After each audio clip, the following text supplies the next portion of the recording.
एक बार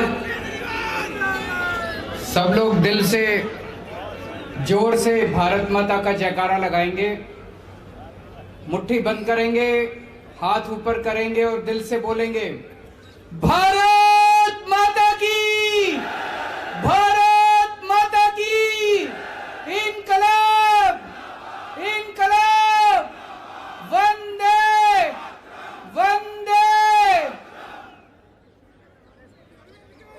मंच पे मौजूद पंजाब के मुख्यमंत्री और मेरे छोटे भाई सरदार भगवंत मान जी, मंच पे मौजूद हमारी पार्टी की पॉलिटिकल अफेयर्स कमेटी के सभी सदस्यगण,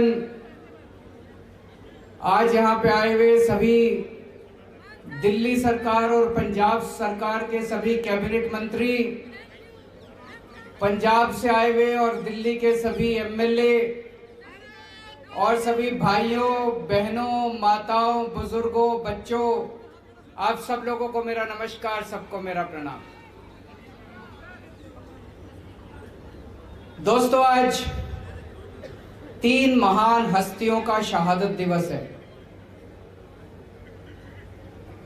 शहीद आजम भगत सिंह, सुखदेव, राजगुरु, उन लोगों ने आज सुप्रीम कुर्बानी दी थी हमारे देश को आजाद कराने के लिए। मैं सोच रहा था, सोच के देखो जरा, फांसी पे चढ़ना कितना मुश्किल होता होगा। एक छोटी सी चींटी अगर हमारे को काट जाए तो हमें दर्द होता है, फांसी पे चढ़ के अपनी जान दे देना कितनी बड़ी बात है, कितनी बड़ी बात है। उसके लिए अलग किस्म का जज्बा चाहिए। और जब वो लोग फांसी पे चढ़ रहे थे, उनके दिल में क्या विचार होंगे आप सोच के देखिए। उनके दिल में भारत का सपना था। 23 साल के 3 युवा, भारत का सपना था उनके दिल में कि एक दिन हमारा भारत आजाद होगा, एक दिन उस भारत के अंदर सबको अच्छी शिक्षा मिलेगी, हर किसान खुश होगा, मजदूर खुश होगा, सबको नौकरी मिलेगी, सबको रोजगार मिलेगा, सबको अच्छी स्वास्थ्य सेवाएं मिलेंगी, सबको बराबरी का अधिकार मिलेगा, सारे देश के अंदर प्यार और मोहब्बत होगी। दोस्तों, हमारे स्वतंत्रता सेनानियों ने, भगत सिंह ने, सुखदेव ने, राजगुरु ने, सुभाष चंद्र बोस ने, चंद्रशेखर आजाद ने, इन सब लोगों ने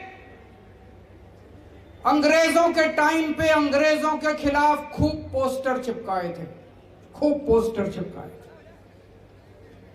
आज से 100 साल पहले अंग्रेजों ने भी पोस्टर चिपकाने के जुर्म में किसी को भी गिरफ्तार नहीं किया था। आज से 100 साल पहले भी अंग्रेजों ने किसी को पोस्टर चिपकाने के जुर्म में एफआईआर नहीं की थी।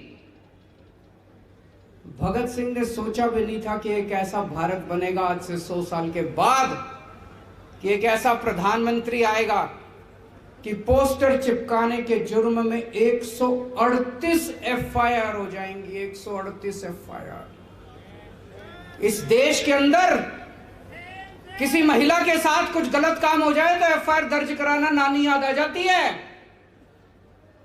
इस देश के अंदर चोरी हो जाए, डकैती हो जाए, कोई छीना झपटी हो जाए, मारपीट हो जाए, मर्डर हो जाए तो एफआईआर नहीं होती।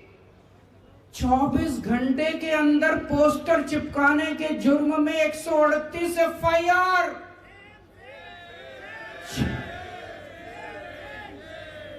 6 लोगों को गिरफ्तार कर लिया कहते हैं।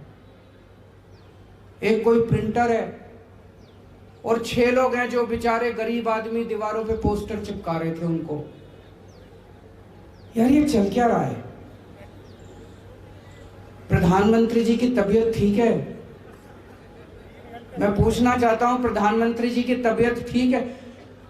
हमारे महान देश के इतने शक्तिशाली प्रधानमंत्री एक प्रिंटर और 6 गरीब आदमियों से भिड़े पड़े हैं परसों से।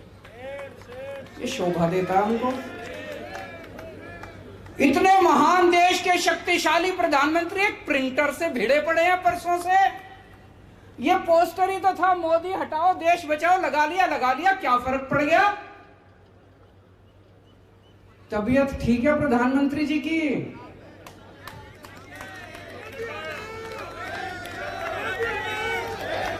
इतना डर किस बात का डर है प्रधानमंत्री को? इतनी इनसिक्योरिटी, इतने इनसिक्योर हैं, लोगों को पकड़ पकड़ के जेल में डाल रहे हैं। एक मेरे को बीजेपी वाला मिला, कहता है सर प्रधानमंत्री मोदी जी 18 घंटे काम करते हैं। मैंने कहा यार कैसे मैनेज करते हैं, सोते कब हैं? कहता जी 3 घंटे सोते हैं। मैंने कहा काम कैसे चलता है? 3 घंटे में तो किसी इंसान का काम नहीं चलता, 3 घंटे की नींद से तो 6 घंटे की नींद चाहिए होती है।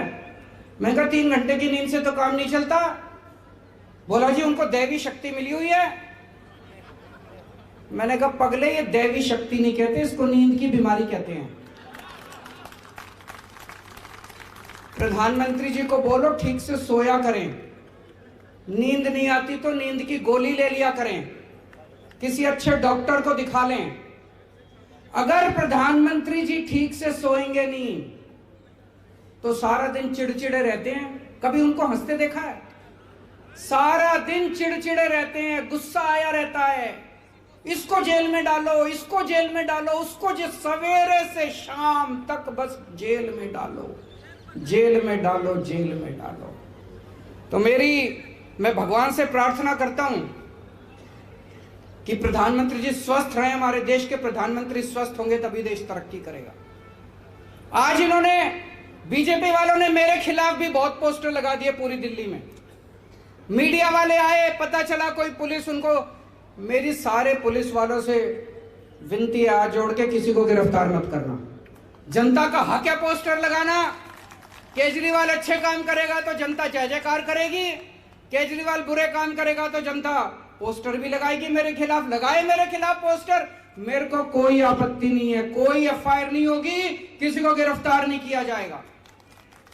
और मैं प्रधानमंत्री जी से निवेदन करता हूं, उन बेचारों को छोड़ दो यार, वो 6 गिरफ्तार कर रखे हैं, उनको छोड़ दो। थोड़ा सा मोदी जी थोड़ा बड़ा दिल दिखाओ, उन 6 को छोड़ दो, गिरफ्तार कर रखे हैं उन लोगों को। हैं जी, अभी आएंगे उस पे। आज देश की सबसे बड़ी समस्या भ्रष्टाचार है। इतना भ्रष्टाचार हो गया, इतना भ्रष्टाचार हो गया। आज से 3-4 साल पहले लाल किले से खड़े होकर प्रधानमंत्री जी ने कहा था कि मैं भ्रष्टाचार के खिलाफ लड़ाई लड़ूंगा। जनता को बड़ा अच्छा लगा, जनता ने सुना, टीवी में देखा, प्रधानमंत्री जी कह रहे हैं मैं भ्रष्टाचार के खिलाफ लड़ाई लड़ूंगा। जनता को बड़ा अच्छा लगा। अगले ही दिन सोमवार को एक कांग्रेस का बड़ा नेता, उसके घर ईडी के छापे पड़े, उसके घर सीबीआई के छापे पड़े, खूब कैश मिला, खूब संपत्ति मिली, हिसाब बेहिसाब कैश मिला। मंगलवार को वो नेता जाके प्रधानमंत्री जी के चरणों में गिर गया, बोला प्रधानमंत्री जी मेरे को भाजपा ज्वाइन करनी है।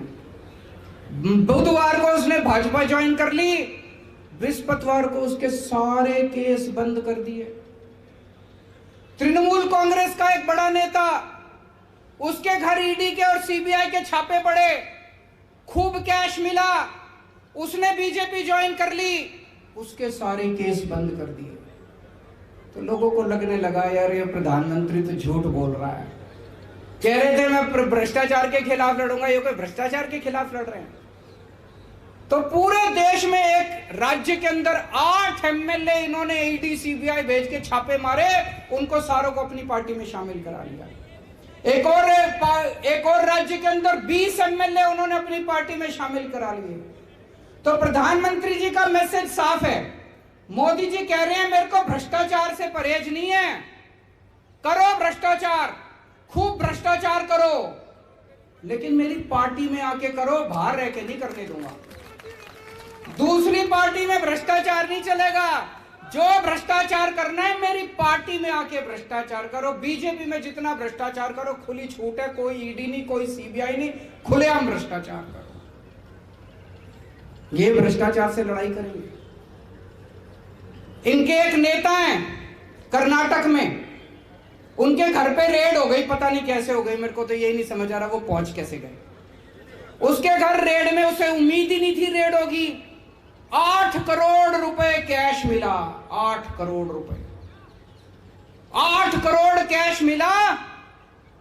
अगले दिन बेल हो गई, कोई गिरफ्तारी नहीं, कुछ नहीं। मनीष सिसोदिया के घर एक नया पैसा नहीं मिला। मनीष सिसोदिया के घर 3-3 बार रेड करी, एक नया पैसा नहीं मिला। बैंक लॉकर से पैसा नहीं मिला, उनके गांव में कुछ नहीं मिला। आज तक मनीष सिसोदिया की बेल नहीं हो रही। सतिंदर जैन के घर रेड करी, एक नया पैसा नहीं मिला। 3-3 बार रेड हुई, एक नया पैसा नहीं मिला। आज तक उसको बेल नहीं मिल रही। कह रहे हैं दिल्ली में शराब घोटाला हो गया, शराब घोटाला हो गया। अरे गुजरात के अंदर पता नहीं कितने लोग मर गए नकली शराब से, पता नहीं कितने 100 में। जब मैं और भगवंत मान गए थे उसी टाइम शायद 150 लोग, 150 लोग मरे थे शराब से, नकली शराब से। पता नहीं, कह रहे हैं वह शराब बंदी है, खुलेआम शराब बिक रही है, खुलेआम शराब बिक रही है। पूरी दुनिया में सबसे बड़ा शराब घोटाला अगर कहीं है तो गुजरात के अंदर है। कहते हैं 10 से 15 हजार करोड़ रुपए सालाना का शराब घोटाला है, उसके ऊपर कुछ नहीं होता है जी। 10 से 15 हजार करोड़, 10 से 15 हजार करोड़ रुपए का शराब घोटाला है गुजरात के अंदर, वहां पे कुछ नहीं होता। तो वो उनके अपने जब शराब घोटाला करते हैं, उनके अपने जब चोरी करते हैं, भ्रष्टाचार करते हैं, उनके खिलाफ कुछ नहीं होता। अडानी के ऊपर इतने बड़े बड़े आरोप लगे भ्रष्टाचार के, इसके उसके, सरकार ने उसकी हिम्मत नहीं सरकार की एक इंक्वायरी तक नहीं करी। सुप्रीम कोर्ट ने कमेटी बिठाई है। सुप्रीम कोर्ट ने अगर कमेटी बिठाई है तो गड़बड़ तो है। सुप्रीम कोर्ट यूं ही तो कमेटी बिठा नहीं देता। सुप्रीम कोर्ट ने जांच कमेटी बिठाई है। प्रधानमंत्री ने सीबीआई और ईडी नहीं भेजी अडानी के घर में। तो मैसेज सारा साफ है पूरे देश को कि मेरे वाले जब जब घोटाला करेंगे उनके खिलाफ कोई एक्शन नहीं होगा। भ्रष्टाचार करना है तो बीजेपी में रह के भ्रष्टाचार करो, इसको भ्रष्टाचार की लड़ाई नहीं कहते। अभी मैं कर्नाटक में गया, कर्नाटक में वहां पे बीजेपी की सरकार है, उसको 40% कमीशन की सरकार कहते हैं। क्यों? हर ठेके में बताते हैं 40% लिए जाते हैं। पहली बार भारत के इतिहास में हुआ होगा कि वहां के सारे ठेकेदार इकट्ठे हो गए। ठेकेदारों की एसोसिएशन ने प्रधानमंत्री को चिट्ठी लिखी कि अब हमसे काम नहीं होता जी, 40% कमीशन देने के बाद कुछ नहीं बचता, आप कुछ करो। प्रधानमंत्री ने अपने मंत्रियों और अफसरों के खिलाफ नहीं करा, जो ठेकेदार एसोसिएशन का प्रेसिडेंट था उसको उठा के जेल में डाल दिया। एक व्हाट्सएप आया था, कहते हैं जी सारे देश में चुन चुन के मोदी जी ने भ्रष्टाचारियों को बीजेपी में इकट्ठा कर लिया और प्रधानमंत्री जी अब चोरों के सरदार हैं। अच्छा नहीं लगता जब कोई प्रधानमंत्री के बारे में ऐसा कहता है। हमारे देश के प्रधानमंत्री के बारे में जब लोग आपस में ऐसी चर्चा करते हैं, ये अच्छा नहीं लगता। दोस्तों, एक तरफ वो हैं और दूसरी तरफ आम आदमी पार्टी है। आम आदमी पार्टी में अगर हमारा अपना भी अगर भ्रष्टाचार करता है तो बख्शते नहीं है हम उसको। जब मेरी दिल्ली में सरकार बनी, दिल्ली में हमारा खाद्य मंत्री गड़बड़ करते हुए पकड़ा गया। अभी मीडिया को भी नहीं पता था, पुलिस किसी को नहीं पता था, विपक्ष को भी नहीं पता था। मैंने अपने खाद्य मंत्री का मामला सीबीआई को सौंप दिया खुद ब खुद और उसको अपनी कैबिनेट से निकाल दिया।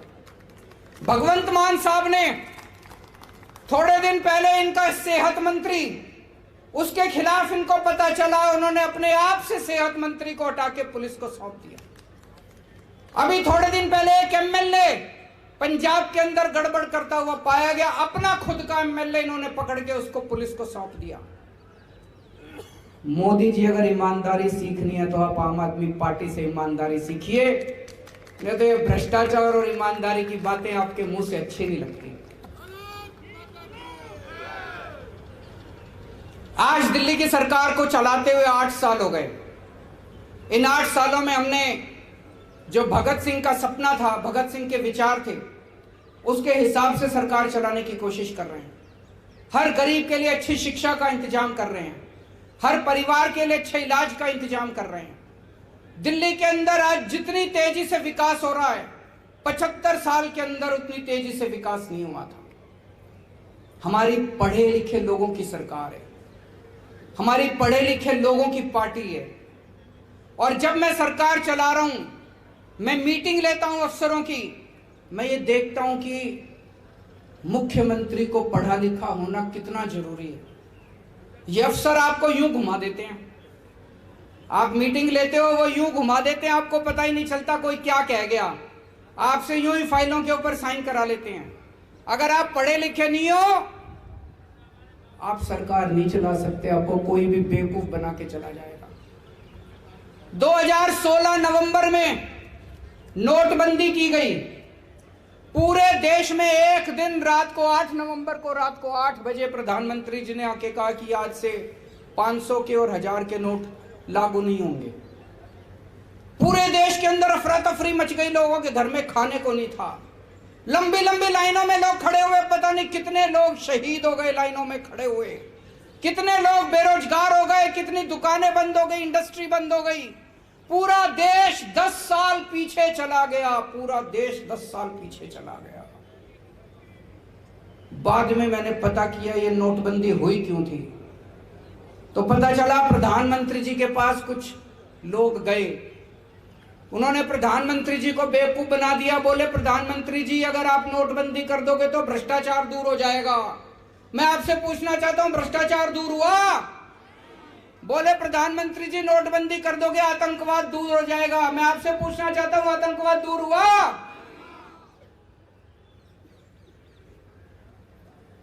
मैं एक वीडियो देख रहा था, प्रधानमंत्री जी से एक पत्रकार ने पूछा आप कितने पढ़े लिखे हैं?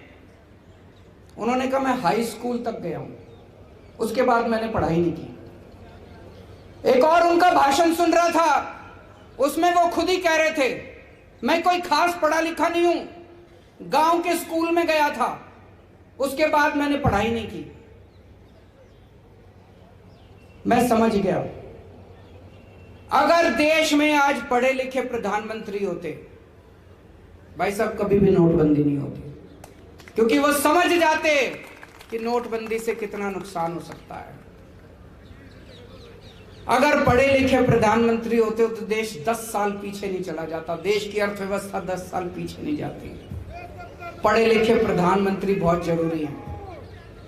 जीएसटी लागू किया गया, जीएसटी तो लागू होना ही था, उसके पहले कांग्रेस की सरकार से ये जीएसटी के टाइम से जीएसटी का मामला चल रहा था। जीएसटी लागू किया गया, लेकिन जिस तरह से लागू किया गया, आज पूरे देश के किसी व्यापारी से पूछ लो, सारे छाती पीट के रो रहे हैं ये क्या जीएसटी कर दिया है कि नहीं है। किसी से जीएसटी नहीं संभल रहा, इतने बड़े बड़े चार्टर्ड अकाउंटेंट रख लिए, उनकी फीस रख ली है, जीएसटी पल्ले ही नहीं पड़ता। आज अगर हमारे देश के प्रधानमंत्री पढ़े लिखे होते, जीएसटी ठीक से लागू हो गया होता, इतनी तकलीफ नहीं होती पूरे देश के अंदर व्यापारियों को जितनी आज जीएसटी की वजह से लोगों को तकलीफ हो रही है। दोस्तों, ये 3 किसानों के खिलाफ कानून लेके आए, बोले बड़ी क्रांति आ जाएगी, बड़ी क्रांति आ जाएगी। किसान रो रहे हैं, पीट रहे हैं, धरने कर रहे हैं, प्रदर्शन कर रहे हैं। किसान कह रहे हैं मर जाएंगे, ये कानून मत करो, माने ही नहीं।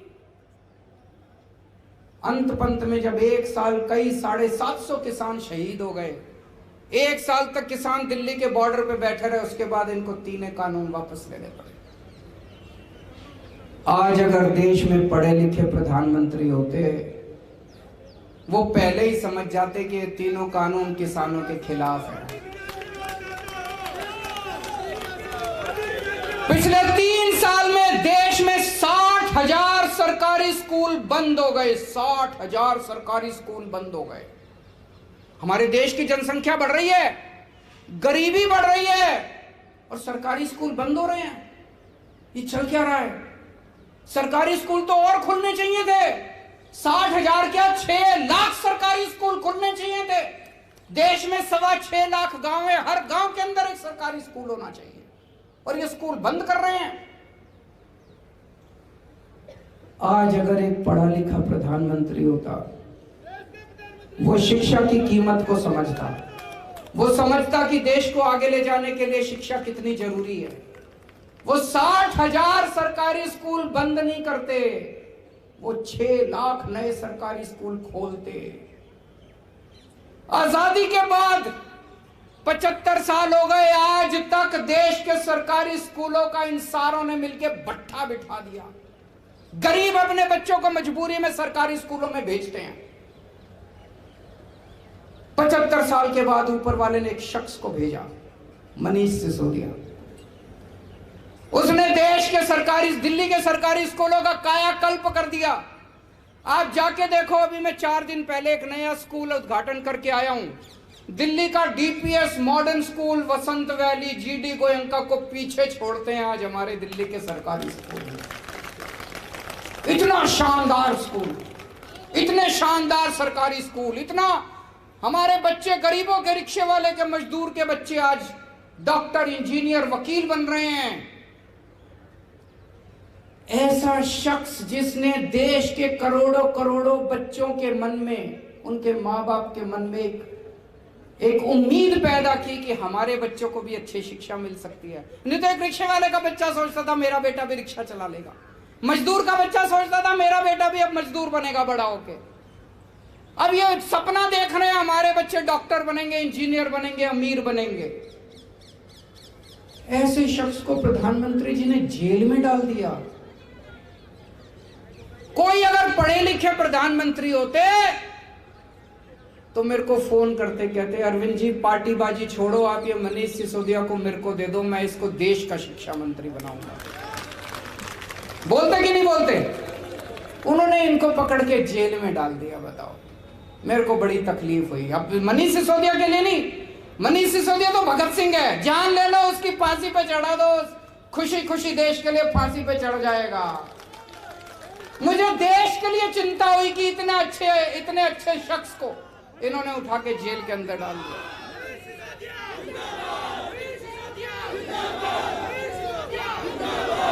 हमारे देश में कोरोना हुआ, प्रधानमंत्री जी कहते हैं सारे मिलके देशवासी ताली थाली ताली बजाओ, उससे कोरोना भाग जाता। भागा कोरोना?